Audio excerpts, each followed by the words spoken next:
جب پاکستان بنا تو اس وقت جناح صاحب کو یہ پتا تھا کہ یہ مسئلہ تو اٹھے گا، تو اس کو ٹھنڈا کرنے کے لیے انہوں نے چودھری ظفر اللہ خان کو اپنا پہلا وزیر خارجہ بنایا. اور چودھری ظفر اللہ خان ایک احمدی تھے اور بڑے پکے راسخ الاعتقاد احمدی تھے، تبلیغی تھے. اچھا، اس زمانے میں جہاں تک مجھے پتا، میں تو پیدا بھی نہیں ہوا نا اس وقت لیکن لوگ کہتے ہیں کہ سلام کچھ بہت زیادہ مذہبی شخص نہیں تھا اور کافی وقت تک نہیں تھا. جو میرے کولیگز ہیں جو سلام کو بہت نزدیک سے جانتے تھے 1960s میں، تو وہ کہتے تھے کہ کھلا شخص تھا. 1974 میں جب ان کو اسلام کے دائرہ اسلام سے خارج کر دیا گیا تو اچانک ان کو ایک ایسا صدمہ ہوا اور وہ پوری طرح مذہب کی طرف، اپنے مذہب کی طرف آ گئے اور کبھی اسے ہٹے نہیں. اور اس سے بڑی دوری پیدا ہو گئی ان کے اور پاکستان کے بیچ میں. It is said that, they desecrated his grave. اب مجھے اس کے بارے میں پتہ نہیں ہے، یہ میں نے کہیں پڑھا تھا. Do you know anything about that and is that true? بہت سی اس کی تصاویر ہیں اور یہ حقیقت ہے کہ جب ادھر کتبہ لگایا گیا تو اس پر لکھا تھا فرسٹ مسلم نوبیل laureate، تو مسلم کو کاٹ دیا اس میں سے، تو first laureate in physics which makes no sense. Pakistan میں چلیں مسلم نان مسلم ایک سیپریٹ ڈبیٹ تھی. ہم ٹیکسٹ بکس میں بھی، جس طرح جب میں بچہ تھا ہمیں عبدالسلام کے بارے میں خاص پڑھایا بھی نہیں جاتا تھا، ہم اس کو خاص سیلیبریٹ بھی نہیں کرتے.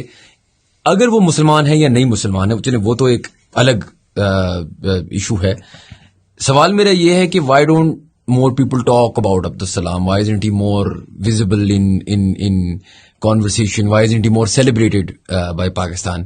ان کو ایک award I think ملا تھا I think shortly after India. اس کے بارے میں بھی آپ تھوڑا سا بتا سکتے ہیں ہمیں، لیکن do you think he's celebrated enough? celebrated کو چھوڑیے، اگر وہ آتے یہاں تو ان کی جان خطرے میں پڑتی. میں آپ کو 1979 کی بات بتا سکتا ہوں، جب ان کو نوبیل پرائز ملا تھا تو اس وقت پاکستان میں بالکل خاموشی تھی. 1980 تو اس سال کے آخر میں جب وہ انڈیا گئے اور بنگلہ دیش گئے تو اس وقت ان کو بڑے بڑے اعزازات ادھر کی ریاست کی طرف سے ملے. ضیاء الحق نے اس وقت یہ سوچا کہ یہ تو ہمارے لیے بہت امبیرسمنٹ ہوگی، شرمندگی کا باعث ہوگا، تو انہوں نے نشان پاکستان یا کچھ اس طرح کا دیا، ہلال نشان پاکستان، کوئی اعزاز دیا تھا.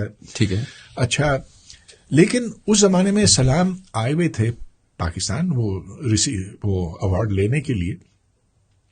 ہم نے اس وقت چاہا کہ ان کو physics department Quaid Azam university میں مدعو کیا جائے، اور کیوں نہ کریں، اس لیے کہ وہ ڈپارٹمنٹ ان کے اسٹوڈنٹ نے شروع کیا تھا اور وہ دنیا کا ایک اچھا پارٹیکل فزکس کا مرکز بن چکا تھا اور واحد جگہ تھی پاکستان میں جہاں ان کی بات سمجھی جا سکتی. جماعت اسلامی نے کہا، جمعیت نے کہا کہ اگر یہ قادیانی یہاں پر آیا تو ہم اس کی ٹانگیں توڑ دیں گے.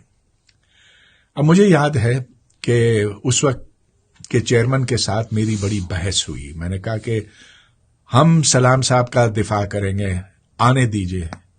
تو الٹا انہوں نے مجھے کہا کہ آپ اس کو خواہ ایک پولیٹیکل ایشو بنانا چاہ رہے ہیں. خیر سوال ہی نہیں پیدا ہو سکا کہ ہم ان کو یہاں قائد اعظم یونیورسٹی اسلام آباد بلا سکتے. مگر دیکھیں بہت زیادہ دکھ کی بات ہے کہ کہیں بھی کوئی سڑک کا نام عبدالسلام کے نام سے منسوب نہیں کیا گیا، کوئی ادارہ نہیں. ایک ہے گورنمنٹ کالج کے ساتھ منسلک ہے عبدالسلام سینٹر فار میتھمیٹکس، لیکن آپ اگر اس ادارے کے باہر جائیں تو آپ کو کوئی پھٹا نہیں دکھائی دے گا. وہ ڈرتے ہیں کہ اگر ہم نے عبدالسلام کا نام یہاں لگایا تو کوئی ادھر ہجوم آ جائے گا.